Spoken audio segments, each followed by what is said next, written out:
இன்னும் எவ்வளோ பாயிண்ட்ஸு அந்த ரூம் வரும். அதுதான் குரூப் பாயிண்ட். இந்த பாயிண்ட் எல்லாத்தையும் நம்பர் போட்டுருப்பாங்க. அந்த மாதிரி பஸ்ஸில் பார்த்தீங்கன்னா 190 இந்த ரூமில் இருக்குது, அந்த மாதிரி ஸ்ட்ரைட்டாக இருக்குது. ஏன்னா ஒவ்வொரு பாயிண்ட்டும் 2 ட்ராக்கு ஃபீட் பண்ணி கொடுக்கணும்னு சொன்னேன். ஒன்று ஸ்ட்ரைட்டாக போகும், அல்லது திருப்பி. இப்போ நம்ம பார்க்க 290 பாருங்கள். இன்னொரு ட்ரெயின் வந்து அந்த 290 ஸ்ட்ரைட்டாக அலோவ் பண்ணால் அந்த லெஃப்ட் பண்ணலாம் இல்லையா? அது 290 2 பொசிஷன் இருக்குது இல்லையா? Normal, reverse. மினிமம் நார்மல் ஸ்ட்ரைட்டாக இருந்தால் போகணும். ரிவர்ஸ்னால் டைவர்ட் ரொம்ப செட் ஆகிடும். இப்போ ஒவ்வொரு பாயிண்ட்டும் நீங்கள் நமக்கு தெரியும். சப்போஸ் ஒரு பர்டிகுலர் பாயிண்ட் செட் ஆகலை, வச்சுக்கோங்க 2 பாயிண்ட் செட் ஆகலை அப்படின்னா இந்த எல்லோ க்ரீன் மாற்றி மாற்றி எடுத்துகிட்டே இருக்கும்.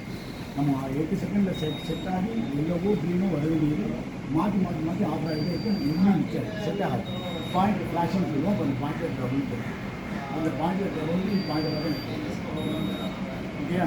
அப்போ இவ்வளோ எல்லா பாயிண்ட்ஸ் இங்கே சின்ன சின்ன சேஃபில் ஒவ்வொரு சேஞ்சும் உள்ள யார்டில் சேஞ்ச் ஆகும்.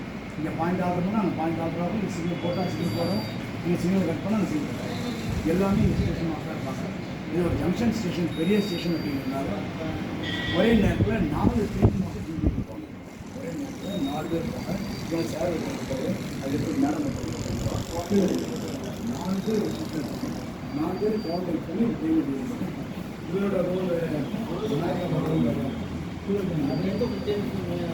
பேர் கோஆர்டினேட்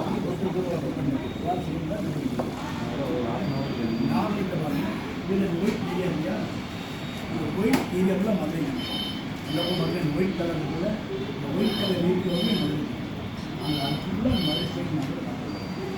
12 அவங்க 4 அளவுக்கு